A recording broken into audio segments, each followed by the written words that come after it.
Rowan, thank you so much for joining me today. Thanks for having me. Great to be here. Let's start with the basics. Decentralized Data Foundry. Before we start, let's talk about Data Foundry. So, for people who may not know, can you explain what a data foundry is? Absolutely. And so before I do that, maybe it's better to take a little step back. We are an AI data company. And what that means is we source or structure data for companies that are building AI models. And when we say a data foundry, we literally mean a system or a platform that enables people all around the world to, in a structured way, either provide expertise and knowledge that they may hold in their heads, or help us structure information that's gathered by customers, essentially forging net new information, which we then use to train AI models, or rather, the customers then use to train AI models. In the traditional centralized world, can you talk about what gaps or shortcomings you saw that led you to this? And so there's really two main reasons that we believe this is a better model to create the data that's needed for AI. The first one is the quality of data. So AI models are very much garbage in, garbage out. If you feed it crappy data, you will get a crappy model. The model will hallucinate, it will say things that aren't true. It'll generally just not understand the world around it because you're giving it inaccurate input. And so therefore you're going to get inaccurate outputs. One of the things that's problematic is in the centralized model, whereby you're typically operating in like a hub and spoke, where you may have decentralized people that are providing inputs or providing information, but typically quality control is done in one place. And with quality control done in the Philippines or Bangladesh or any other country in the world, it really doesn't matter. The problem you encounter is that if you're creating truth via 1,020-year-old Filipino men, that is probably going to work really well if you're building a model for that market. Like if your intended audience is literally 20-year-old Filipino men, great. Like the source of truth is aligned. The problem comes when you're trying to build something that's globally relevant or something that gets actual ground truth. The difficulty being you're going to have huge biases in your data, whether they are age, geographic, religion-based, any number of different slants will appear in the data because you're relying upon one specific subset of the population to give you your source of truth. And so our view is that, very simply, every single person on earth, whether they are a podcast host, a VC, a musician, artist, a lawyer, doctor, engineer, doesn't matter. All of us have information in our head that's super valuable to AI. Really, what we're trying to do here is build a system or a platform that structures that ability to transfer knowledge so that people can actually monetize what they have in their heads. But importantly, the companies that are building these new vertically specific models can access the data they need. And so circling back, because I'm going on a tangent here, the first big part is the quality of the data. And the second part is that it's 2025, can do this in a smarter way, and we can involve more people, and we can do it in a more ethically fair way. And so the second part of this is that it's just a better model. It doesn't make sense to build 5 offices in 5 different countries and fill them with thousands of people, when in actual fact, all you need to do is align incentives between a network and have people participate from wherever they are. Now, I would love to dive into the mechanism of the knowledge transfer because obviously MD, like a doctor in Romania, has amazing knowledge in the head, but because they're so rich and they're happy with their life, I think getting them to transfer knowledge onto like a training data set would be difficult versus somebody who really needs the money, they're willing to put in the time to do that. So can you talk about the mechanism in which the knowledge transfer happens and also in that spectrum of great expert, but they don't want to do it versus they really want to do it, but they're not expert. So how do you balance this spectrum? Yeah, great question. And so I'm going to give you 2 different answers here. There's like a now in terms of how our system works today, and there's a future in terms of how it will work very soon, but not quite yet. And so the real answer to what you're saying is just simply supply and demand will dictate the price, and price will slowly increase for the kind of more expert level knowledge until there's someone that's willing to do the work. And that's the reality. These models, if they want this knowledge, they need to pay for it. And so if the $300 an hour incentive for a doctor to do cancer screening on radiology images is not enough, then they're going to need to increase their bid and increase their bid until somebody says, you know what, I'm going to do that piece of work. Because the vast majority of people want to earn more income. And so this is an opportunity for them to, between patients in the doctor analogy, to have that extra income. And so the way it works today is that we are actually doing the pricing, which is really not what we want to be doing. We are going out to market and we're finding either from within our network or outside, depending on how specialized the task actually is. We're finding the people that can do it and we are pricing it up and then we're quoting the customer and we're doing like a really manual enterprise sales mission with a team of people. And we're doing a good job. We've secured 27 customers, including some Fortune 100 fairly ridiculous companies that, frankly, we don't have any right to be doing business with, but here we are. And it just doesn't scale. Like, we are not going to grow a massive team of salespeople in every continent. That's not the right way to build this business. Instead, we are going to flip to an open marketplace and we are going to build the system that connects supply and demand intelligently. And we will take a flat fee. And so in this world, supply and demand will literally dictate pricing. We won't be involved. The customer will have an idea in their head as to what they need and how much they're willing to pay for it. And if they don't get the work, they need to raise their bid. If they get too much people replying, then clearly they've had their price too high. I love the markets are going to market. Somebody tweeted this recently, like markets going to market, meaning the supply and demand. They have to figure out how to meet somewhere where people demanding the service will get what they need and they have to pay up. Now, in the world of training data, where are we in terms of just the training data set? What OpenAI or Anthropic, they're scraping the entire world, they're building their foundation model. But in terms of just the training data needed by big companies, can you just paint a picture of where a Walmart or some big company is in terms of the training data set? This is really hard to answer because every single company has a different perspective on what good looks like and are building a vastly different model. And so maybe I can just talk specifically about two of our kind of most commonly requested data types. The first one is 3D and 4D data. And so think of this as the information that a car like a Tesla, I'm going to use Tesla as an example. We do not do work with Tesla. They actually do their own work now. They realized the importance of data and brought this in-house. But it's a great example. Everybody is familiar. So Musk and Tesla have been working on full self-driving capabilities for a long time. Their cars have a plethora of sensors around the periphery, and they collect literally petabytes of data between their whole fleet. And they're constantly encountering situations that they don't understand, weird roadworks or people jumping out in front of them or just random world things. And so they need human assistance and input to A, help them figure out like what are they actually looking at, and B, to figure out how to deal with that particular scenario in order to keep the passengers safe and everybody around the car safe. And so that's one of the most common types of work that we do. It's 3D and 4D data. We don't work with Tesla, but we do work with the likes of Toyota and Amazon Zoox, who do really cool robo-taxis across Las Vegas, GAC, and a few others.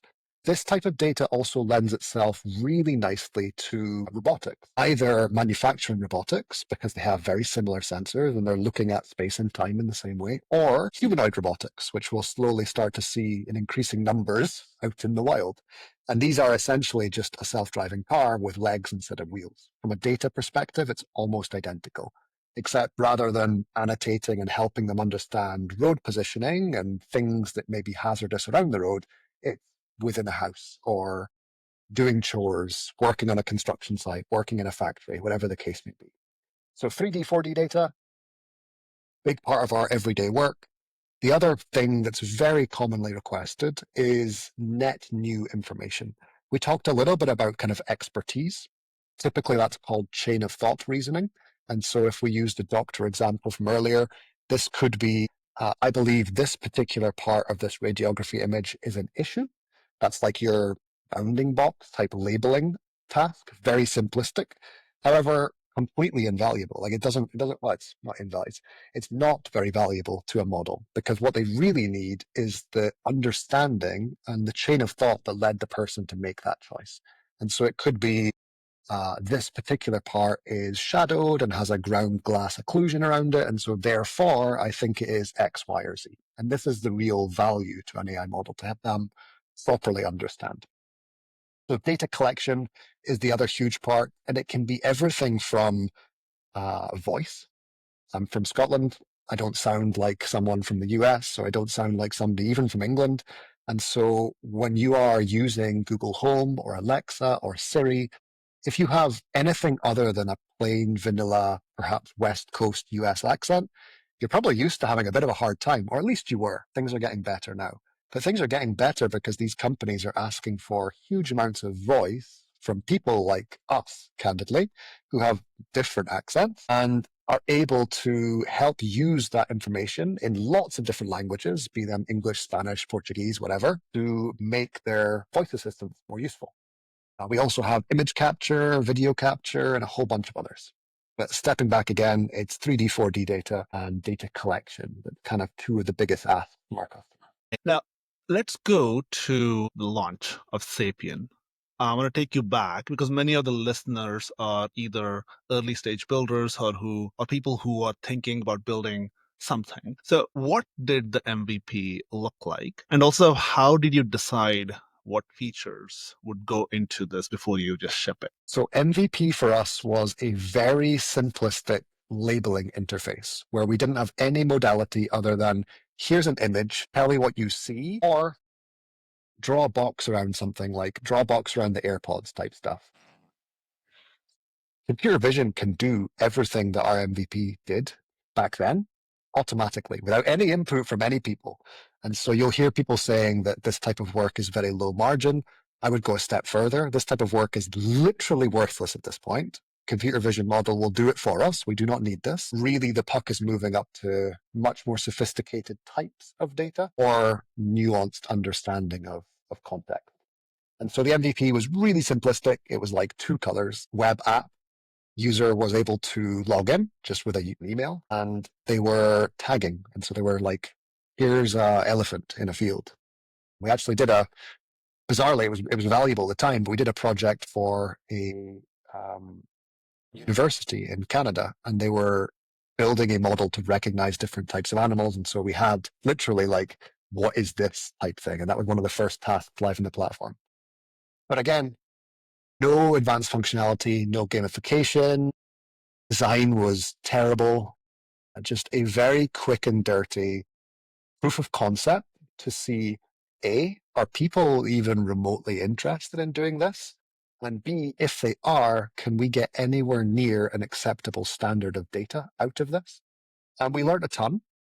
We quite quickly learned that people will try and game anything. I don't think this is particularly new, but we kind of reaffirmed the understanding that we're going to need to be very careful with how we frame things. And we're going to be very careful in terms of the bot protection and different layers of kind of checks and balances for quality. And then we also learned really quickly that it's difficult to get good quality data when you're enabling literally anyone, anywhere to participate. And so those two learnings really started to feed the roadmap.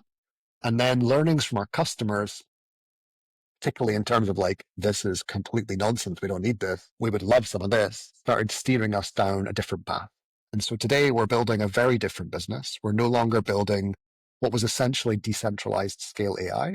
We're now building a protocol ultimately. And if we're not speaking to people that are in the kind of tech or crypto space, then it's probably better to say a system. But we are building a way, a framework to allow people of any type and background to transfer the context and the knowledge that they have to models that need it. And you talked about the early customers. So can you go into how you acquired your first 5 customers? Like, what are all the things you had to do to get to them, talk to them, convince them, and obviously convince them to not only use the product, but pay you money? Yep.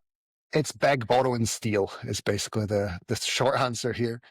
We knocked on a bunch of doors. We had a lot of conversations. We learned a lot in terms of what people actually needed and wanted. And we used that to scope and hone what we were building to get it to a point where it actually could fit their needs. We did a ton of things that don't scale, as you should as a startup. And I think the important thing when you're doing these things that don't scale is to kind of understand a future path that brings you towards a system that you can actually operationalize. But the really short version is we knocked on tons of doors and we went to places that are underserved. And so if we think about the current data landscape, probably the biggest incumbent provider is a company called Scale AI. They're awesome. They've built an epic business, co-founded by Alex and Lucy Guo. And Lucy's actually one of our advisors. She's been super helpful as we build out the system.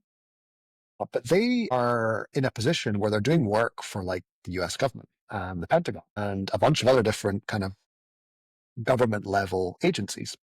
And this is really useful for us to know because any company that is doing work with government level agencies in the US is not going to be doing work with places like China. And so China is a huge technology hub with some of the most talented builders in the world. And there's a ton of really cool models coming out of that part of the world. Scale AI is not there. Maybe we should be there. So we sent our chief operations officer, Henry, who is fluent, which is very useful. And he was basically banished to go live in China for a couple of months. And he came back with our first few large customers like Baidu and Alibaba. And that gave us a little bit of a footing and allowed us to learn a ton. And since then, we've just been knocking doors and applying those learnings. Now, looking back, the 0 to 10 customers, you're past that. So in that journey, 0 to 10 customers, what's one thing that you think you got really right? And also, what's one thing that if you had to go back, you'd do very different? I think if I was to go back in time from a different perspective first, I'm quite a negative person, so I can always start there. I think I would have pivoted sooner.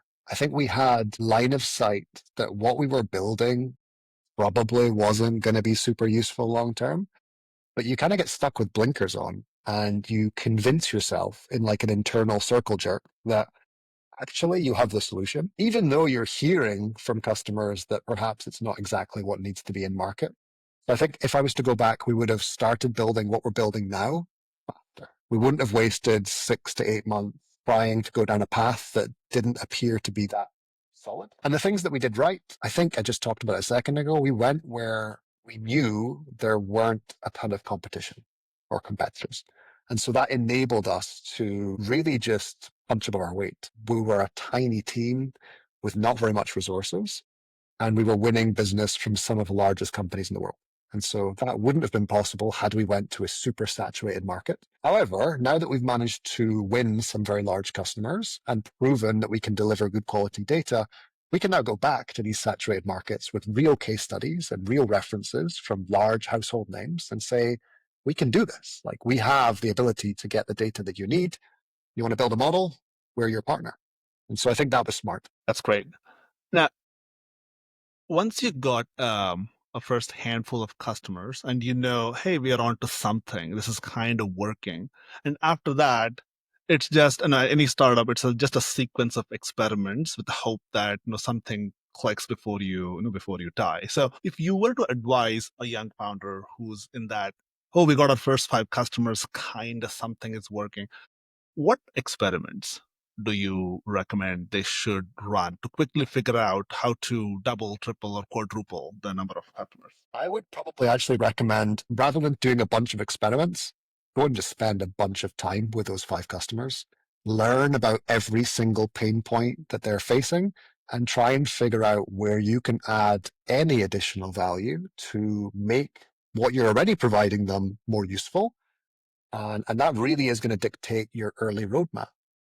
It's also going to give you a really good flavor of what your 6th, 7th, and 8th customers are likely to want because they're probably in a similar boat. We always like to think that every company is vastly different, but ultimately they're all facing similar problems. Right now, if we think about the AI data space or just enterprise businesses in general, they're being squeezed by AI. They're worried that they're going to be made irrelevant because AI can all of a sudden do a big chunk of what they've been historically making money doing. And so the response is we need our own AI model to augment what we do and make us more efficient, faster, better, stronger, whatever, or provide our customers with more value. So we can give them a new product to play with or help them deploy code faster or write emails faster, whatever the product may be. And so being able to recognize the pain point and address that pain point, provide a solution is, for me, more valuable than going and doing a bunch of A/B testing on new product features. I kind of feel like product should typically be steered directly by demand rather than blindly experimenting. I feel like blindly experimenting is good in marketing land, but product, having learned the opposite, is better steered by real market demand. That's actually a wonderful advice. Just kind of, if something is working, like double down, meaning spend time, figure out what's working, and then be even more useful to them. Now, if you had to take like a 5,000 foot, like 10,000 foot view into data infrastructure, meaning you spend time with big companies, you know where they're willing to spend money, and more importantly, you know where they wouldn't spend money. Data infrastructure opportunities, if you had to pick a couple that are interesting in 2025, what would that be? I think probably, and I'm going to be selfish and talk from our perspective again, the biggest opportunity I can see is standardization. And what I mean by that, my experience, at least in recent time, is particularly in the crypto space. So I'm going to use crypto analogies and hopefully they make sense to some people that are listening to this. But in the crypto space, relatively nascent technology, not been built for very long. We're like 10 years in, 11 years in, something like this. And there are perverse incentives that end up with a really clunky, like almost inoperable world. And if you're a user who's trying to navigate this world, none of your tools speak to each other and nothing works together. Now, from my perspective, the AI space is going exactly the same direction, whereby everyone wants to build their own model. Nobody is sharing data, really. There's a couple of open source things, but the vast majority is proprietary, both in algorithm, the actual data, and the compute. Like nobody wants to share their compute to train their competitors' models. And so where we are is that we have 500 different models that don't talk to each other, and we have 500 different types of data set that aren't compatible with each other. And the net result is that we're going to be very slow to develop anything new, much like crypto, because we're all doing our own thing and we're not working together. And so I think one of the biggest opportunities that we're currently thinking through is how do we create glue between all of these disparate worlds? And how do we create a shared technical standard that can at least solve some of the interoperability problems by allowing data sets to be shared between companies and ultimately expanding what we're building now from being come and self-serve and get the data you need to instead being, if you're a data company, come and plug in and source the people that you need or source the data that you need, or basically just join the network and build alongside us rather than the usual, let's compete with each other.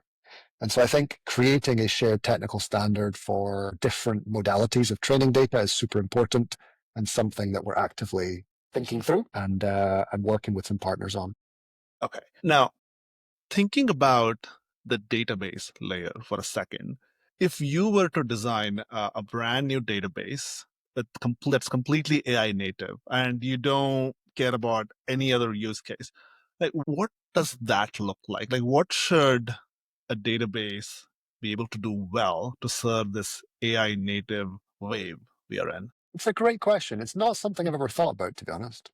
So I'm probably not going to give you a particularly good answer. I feel like if we took our CTO on here, he'd probably have a really good answer for you. And so for me, the most intelligent answer I could give you is that it needs to be readable by AI and agents. And I think that's a topic that people are starting to get their head around, in that even just the way we advertise our businesses is going to need to change pretty dramatically in a world where most people are actually searching things with ChatGPT before searching things with Google.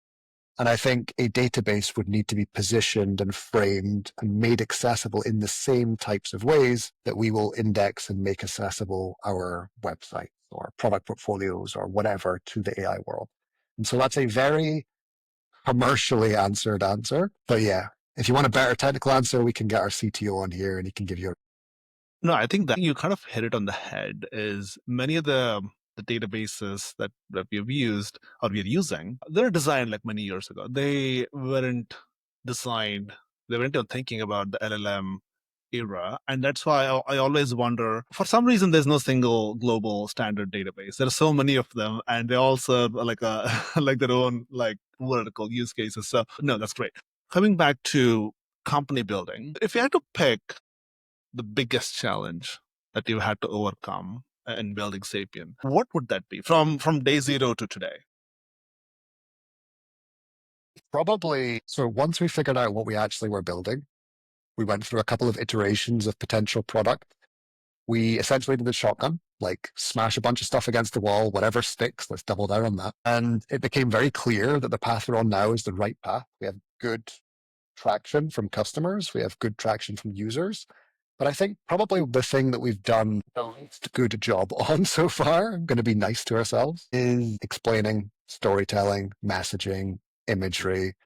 Our website just now is a mess. I really hope that everybody listening to this just doesn't look and pretends it doesn't exist. We're actively working to fix these things, but I think it's such an important part of the puzzle. If you can't coherently explain why you exist and why people should care, you have zero chance of people caring. And we are very lucky that what we have built is in such high demand that even though we've done a pretty shitty job of explaining, we've still managed to get good traction. And then the other reason that we're very lucky is that people all around the world typically like to earn extra money. And so because we're offering people to be able to earn extra money, again, even though the messaging perhaps isn't perfect and needs some work, we're seeing good traction. And so I think the thing that we need to double down, triple down on our stage today to get to that next level is just massively upgrade everything that people can see. Get to the point where within 30 seconds, if you're an enterprise, you're going to understand the value we can provide to you and your business when you're building your model. And if you're a user, a person, someone looking to make money, within 30 seconds, you can quickly decide, A, do I have the skills, time, desire to do this? And B, if I do, what is in it for me? And I think those two things are what's going to help us get to the next stage of business. And it's definitely what I think we've done the least good job on. No, as always, I think startups are resource constrained, they're time constrained. There's always like 17 fires you have to put out. So I think it's always, yeah, it's good to get that perspective. Now, if you had to look at the future of this data collection mechanism, meaning the way in which we source the data, we collect it, we label it, we curate it, and we make it usable for AI models. So the whole cycle. Where will we be in 2 years and maybe 5 years? And so, where will we be in the next 2 years, 3 years, 5 years? Can you just, are you meaning specifically from a data perspective, or do you mean like as an AI industry full stop? The latter, basically, the industry as a whole, the data industry as a whole. So where will the industry be in 2, 3, and 5 years? Like what would be the the the way in which industry will function? Okay. I think it's actually a really fun question. So I think within the next 2 to 3 years, we are going to see a fairly dramatic shift in how we move around. And what I mean by that is that I think we're going to have a meaningful percentage of cars driving themselves.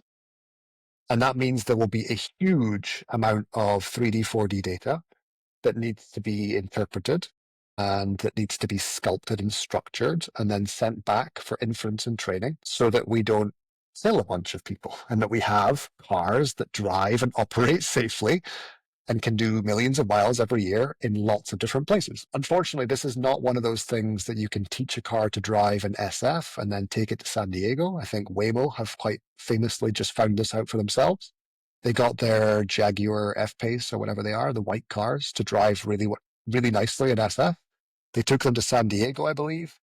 Doesn't work. Doesn't work at all. And so they're going to have to start again, basically, to teach them to drive there. And so I think the next 2 to 3 years, we're going to see most cars having this functionality, at least most new cars. A meaningful percentage of miles driven will be done autonomously, which means there'll be a lot more demand for 3D, 4D data. That's at least the bet that we're taking, and we're doubling down on that area of the market. I think the other thing that's going to be net new is that we're going to see robotics change. Manufacturing robotics previously has been static arms, assembling components, welding, gluing, spraying, things like this.